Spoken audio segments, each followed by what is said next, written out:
They're the old children's health camps. They're now taking our most vulnerable young people. Tū Māia. The government controversially cut their funding, then gave them a short-term extension. That's now up. And once again, it's been rolled over, but again, only for a few months. With all the cuts going on, can they survive? And should our top politicians and public servants be held responsible and accountable for their actions? They never truly are. So let's change that. Welcome to the program. Let's go. Are we paying these people to front up, or are we paying them to fly to Wellington to eat their lunch? Should you really lose your career for refusing to take part in a 90-minute lesson about Māori culture? This government doesn't actually have any idea how to get economic growth. Show us what you made of, Prime Minister. Editor-in-Chief with Duncan Garner. Okay, with Editor-in-Chief, evening everybody, I'm Duncan Garner. Welcome, and please subscribe to the podcast. That helps us stay around. We really appreciate it. Tonight, Tū Māia is only just standing. The old children's health camps that have evolved and now taken our most damaged and vulnerable young people. They had their funding stopped and the service was going to shut. When a 3-month lifeline was thrown by the government, that was early in the year, that is now up. And once again, a 3-month lifeline has once again been thrown, but it's no way to run an organisation that's been vital now for decades. Will the government, in its push for austerity and its new budget constraints, pull the plug on this service? And should we be able to hold politicians to account for their actions beyond just voting them out? What if we don't get that chance? So let's go. It's the Slam Dunk. Okay, where are they? Why are they silent, and can they be held to account? So influential, changing the face of New Zealand, then gone without trace. Wouldn't it be nice to be able to question and hold accountable, say, the three figures, the three people that largely got us to where we are today? Jacinda Ardern, Grant Robertson and Adrian Orr, the Reserve Bank Governor. The lack of public accountability is astonishing, and that's how it works with our democracy. You're in, you're out, or you choose to leave before you go to the vote, you see. These people can go in there, do their thing, cause massive damage to an economy, and they've all walked away without any consequences, haven't they?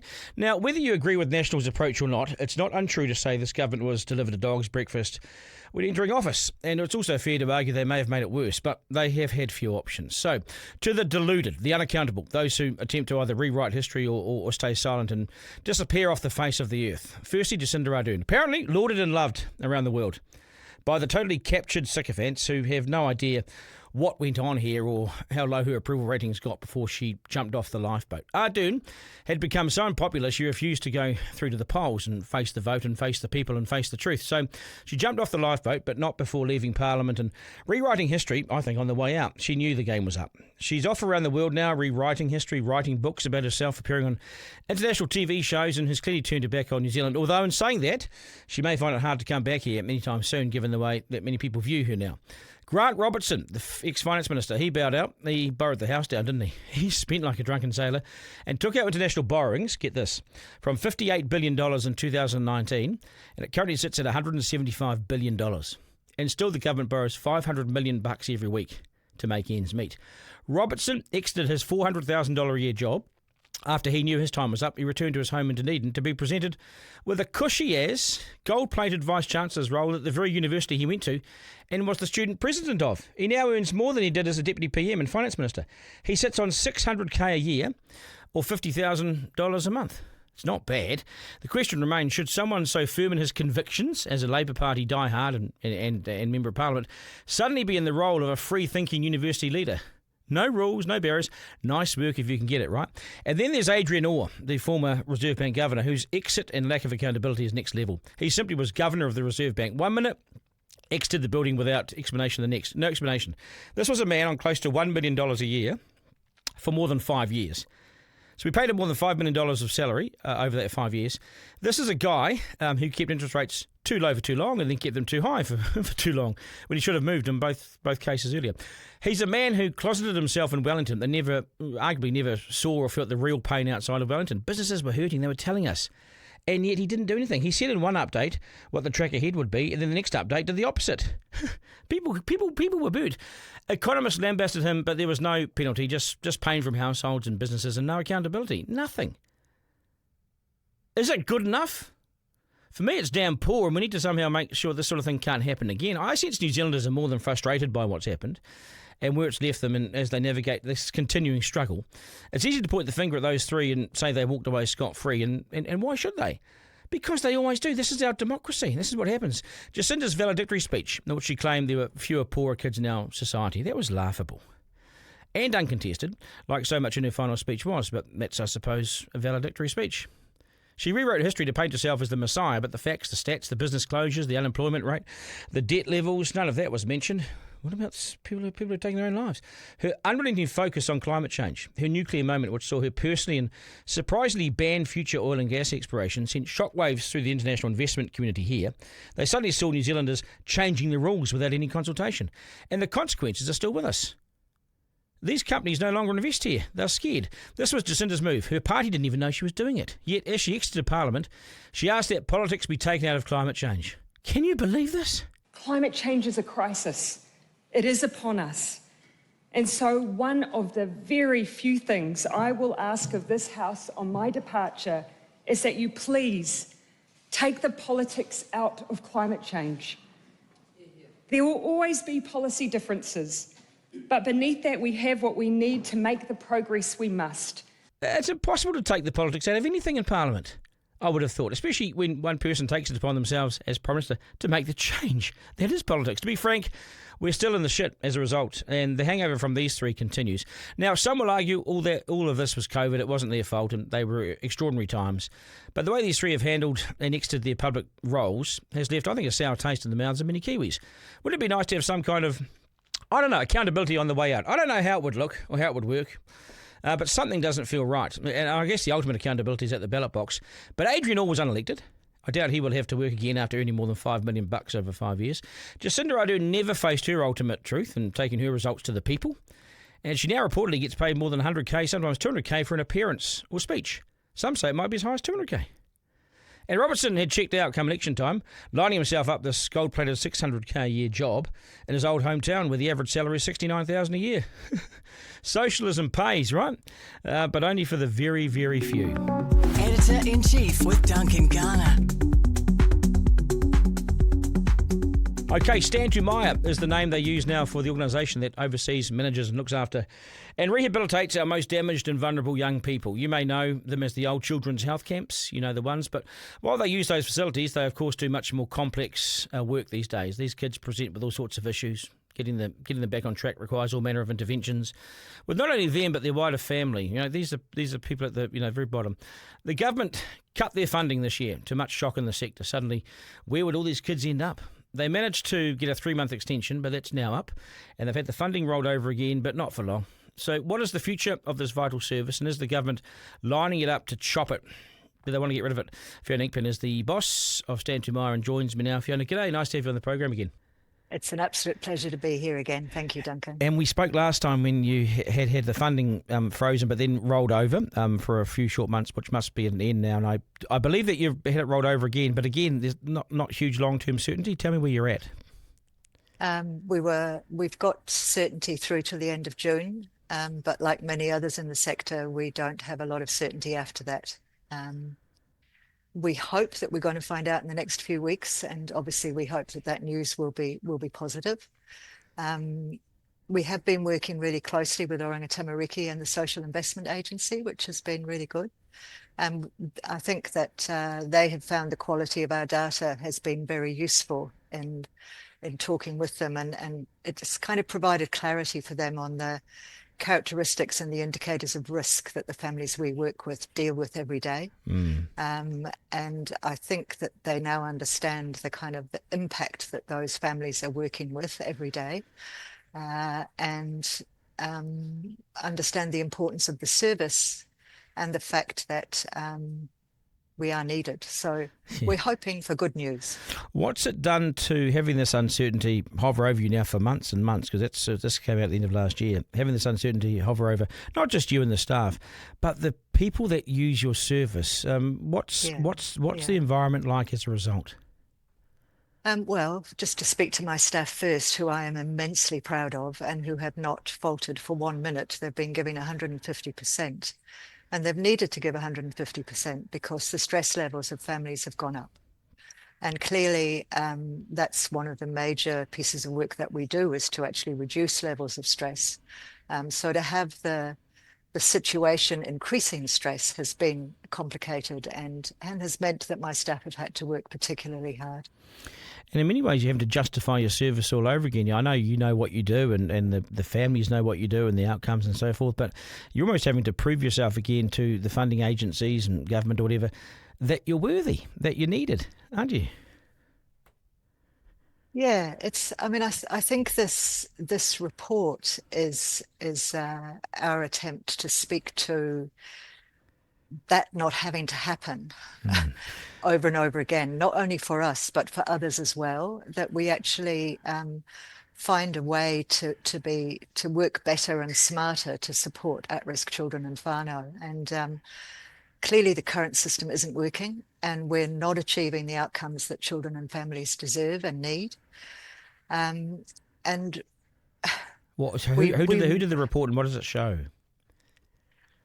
So the report was done by an independent researcher, and it shows that we need to learn, all of us, right across the sector, government and providers, that we need to learn from brain science, we need to learn from data science, and also the success of current intervention delivery. The overall aim of the report and its findings would be that we need to consistently deliver better outcomes. And the knowledge in the paper needs to inform policy, it needs to inform funding, contracting, and service design if we are going to be successful in changing the trajectory of our most at-risk children. So this talks about the effect on their brain from a very early age? Yes, very much so. So it talks about the absolute urgent need to address childhood trauma because it is one of the most significant drivers of poor life outcomes. The report shows that 48,000 children in New Zealand, it's an estimate, are significantly at risk. And if we fail to support them properly, it's estimated to cost 15 billion by the time they are 35. When we talk about trauma, childhood trauma, what we're talking about is when a child experiences overwhelming, frequent, prolonged, and bad things happening to them. These are things like emotional abuse, physical abuse, chronic neglect, living with caregiver, addiction, family violence is a really big issue for us all, and the accumulated burdens of what you've been talking about, the accumulated hardships of poverty. And so when children have that happening all at once and for a long period of time, it affects their brain architecture. And it means that they find it really hard to stay regulated and be able to concentrate, be able to pay attention to things. It means that they find it really hard to think, really hard to relate to people and to trust people. And all of those characteristics that develop mean that they can't engage with school, they get into trouble in their community, they get engaged with peers who might be also at risk of antisocial behavior and taking dangerous risks. And their families really struggle to manage, and as do their schools.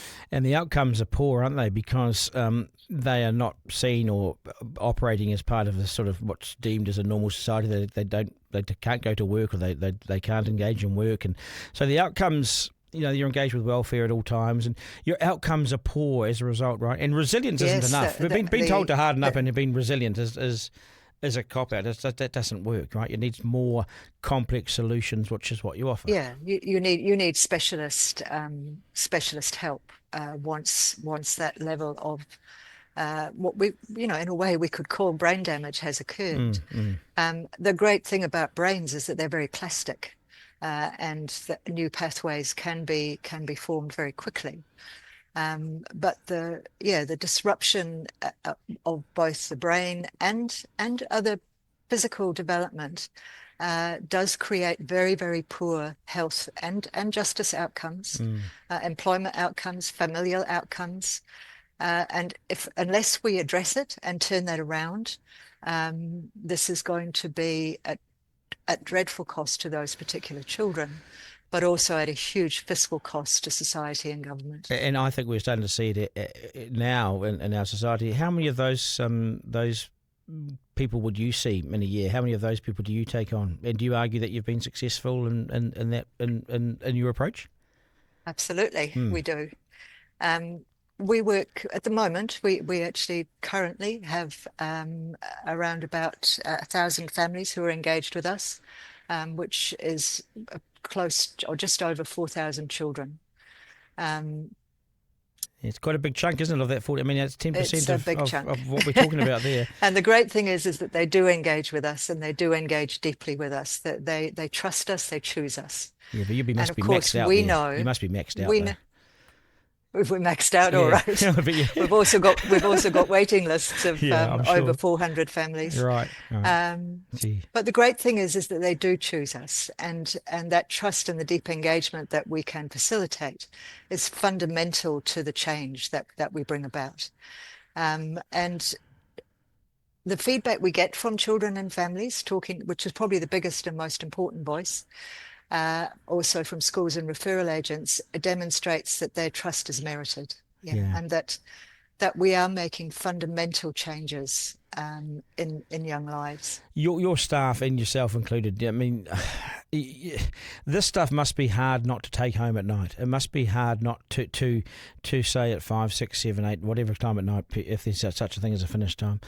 It must be hard to leave it at the door, because this is personal, this is emotional, and this is humanity and people, right? Absolutely, it is, and it's probably why we it's why we do what we do. Is that we are deeply committed to improving young lives and outcomes for children and families, and we always have been. So I guess what we go home with is the satisfaction that we are really making a difference, and the satisfaction that we know that the children and families who are in our care are safe.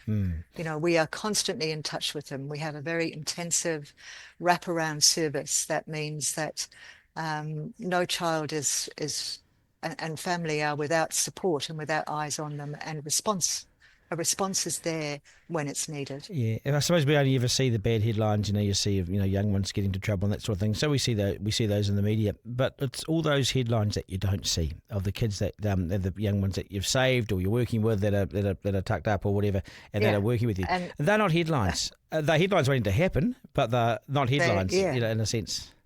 They're headlines that we should all be working together to prevent happening. And that is very much what this report is about. It's about saying, if we take all this learning, wouldn't it be great if we saw a bipartisan commitment to using science and evidence-based research to see a better long-term approach that we're all engaged with? Yeah, I totally agree. Yeah, I can't agree more with you. But I just tend to think that this is a government that's it's a time at the moment where it's totally engaged with the bottom line and austerity and so forth. And I wonder, and I hope that report goes to OT and goes to the government when they make the decisions, and I'm sure it will. But I hope they take heed of it, because it's evidence, it's science based, it's medical based, it's based on actual real events.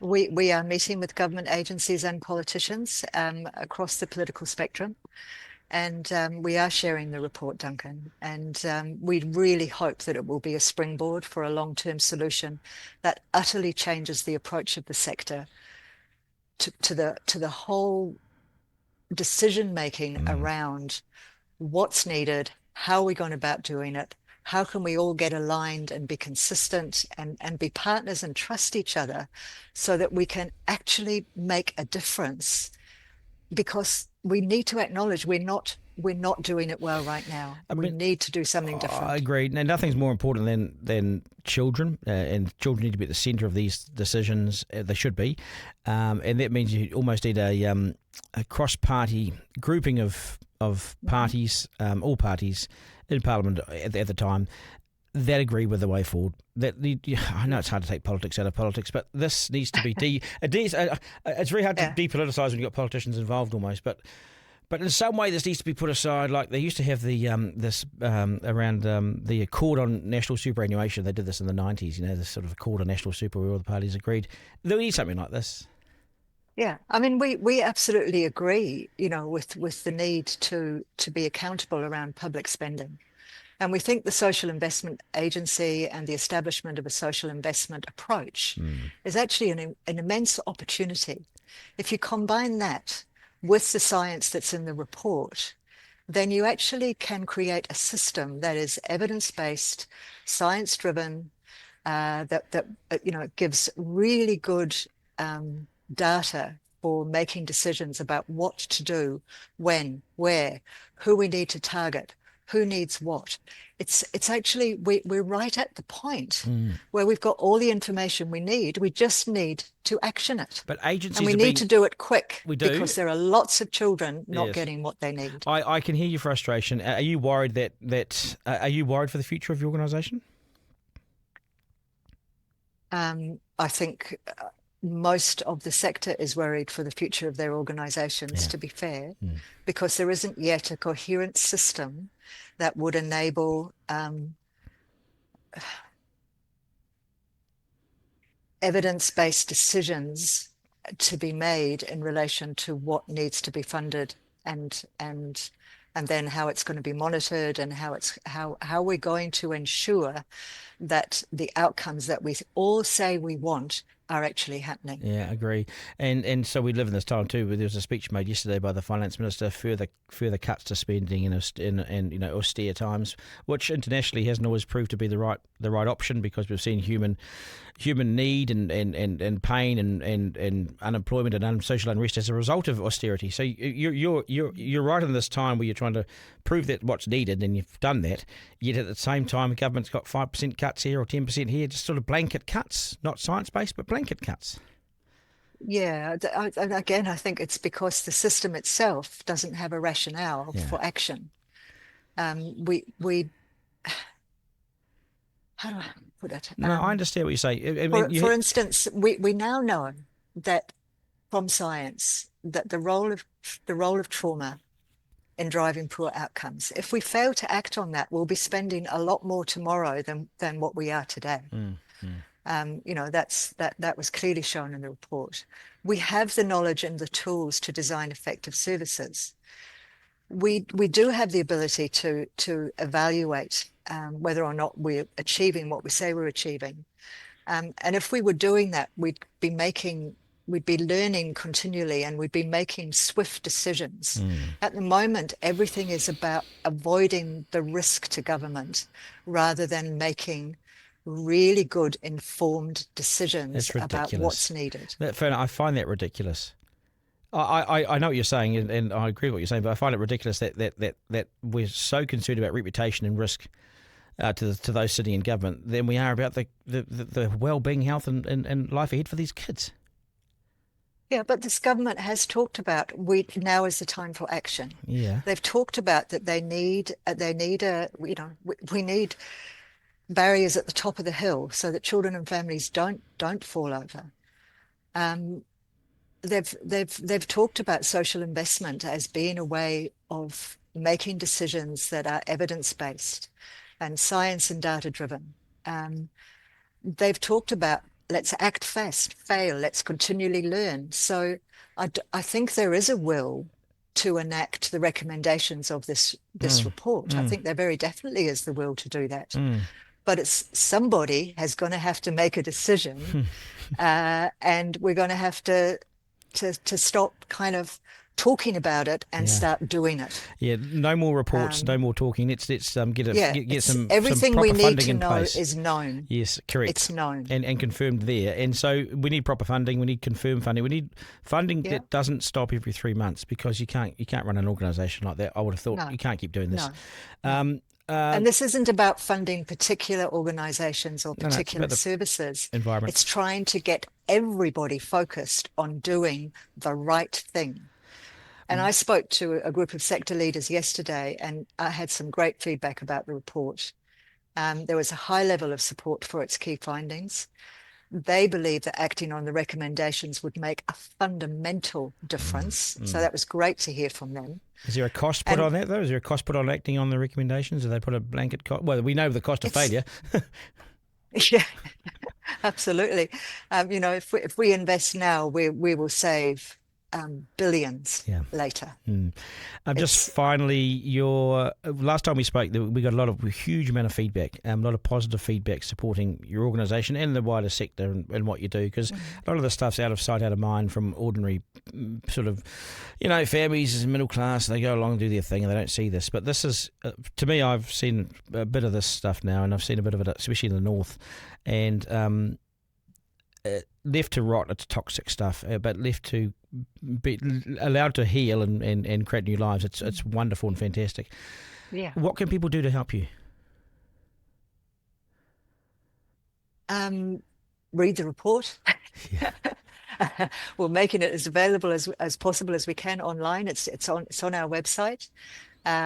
Talk to people about the importance of a really consistent approach to meeting the needs of our most vulnerable children and families.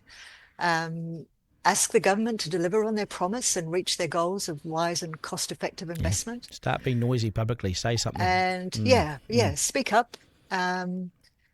Fight for those who are most impacted by our institutions' inequities. Yeah, and we've seen the and result. Let's do something about it. We see the result once of it. and for all. We see the result of it in our prisons right now when we don't get it right. We do. Yeah, all those boys' homes and things. Now, and speaking of that, Duncan, yes. The report findings have a direct correlation to achieving the government's 9 targets or objectives. One of them is to try and keep young people out of youth justice and out of prison. Yeah.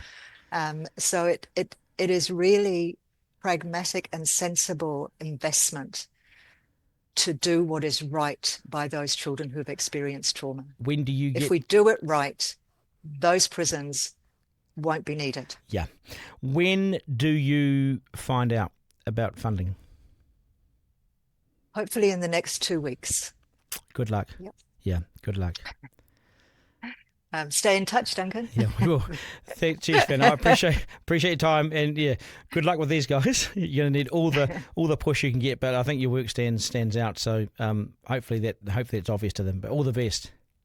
Thank you, Duncan. I really, really appreciate the time and your commitment and advocacy for the children and families that we worry about. So thank you. You're welcome. No problems. Take care. Okay. Kia ora. Be in touch. Yeah. Kia ora. Thank you.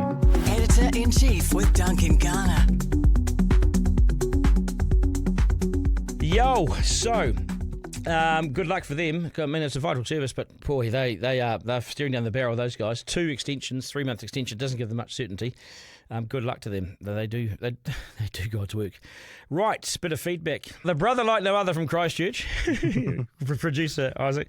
How you going, mate? We got some feedback. Yeah, yes, I'm good, thanks, and we do indeed have some feedback from yesterday's slam dunk about.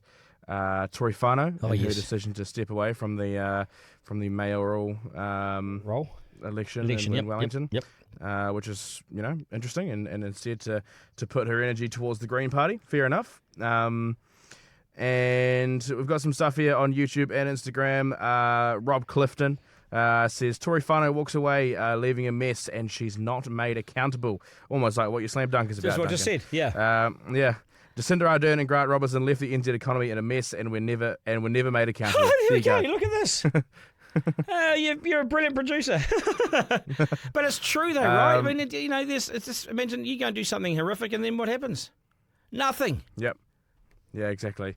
Richard Henderson says, a horrible person that put herself before the city time and time again. Hopefully Wellington can quickly move past the nightmare that she was. God. Big words from Richard there. One person can really have an impact in politics, whether rightly or wrongly, but there's no outpouring of love, is there? As far as I say, Duncan, based on a lot of the comments that we're getting, I'd say that the overwhelming majority of people are very happy to see her go. Yeah, that's true. Yeah, okay. Editor-in-Chief with Duncan Garner. All right, thank you, brother. That's us. Thanks for your feedback and your support. Get in touch through our social media at Duncan Garner Podcast, TikTok, Instagram. Flick us an email at duncan@rover.nz. To my team, Isaac, thank you, brother. We'll do it again tomorrow. Remember, life's no dress rehearsal. No curtain raiser. Nothing like that. This is it. We live in it. We also live in one of the best places on earth, so get out and enjoy it. Have a great rest of the day, folks. Take care, New Zealand. Ta-da. Editor-in-Chief with Duncan Garner.